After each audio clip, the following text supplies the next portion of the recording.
تو راید قبیله زاده ام، به دوشتی علم نهاده ام، به دست توست سپاه شب اسیر، اراده کن نفس خار و خس بگیر اگر علم کنون به دوش توست، نوید هم به یک فروش توست. تو راید قبیله زاده ام، به دوشتی علم نهاده ام، به دست توست سپاه شب اسیر، اراده کن نفس خار و خس بگیر اگر علم کنون به دوش توست، نوید هم به یک فروش توست. راهی شو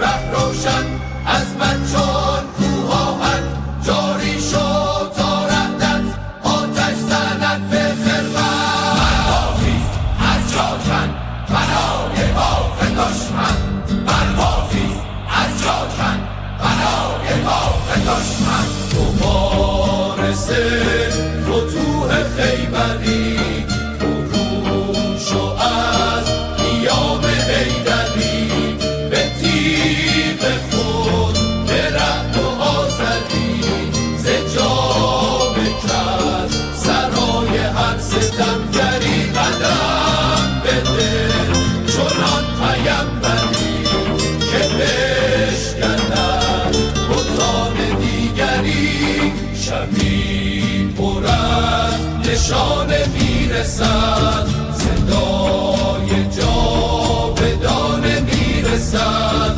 نوید هم به هم عیان شود، زمین پر از صدای آسمان شود. تنای دار این سحر تویی، بر این نشانه مفتخر تویی. راهی شو ره روشن از من چون کوه‌آهن، جاری شو تا رهدت آتش زند به خرمن.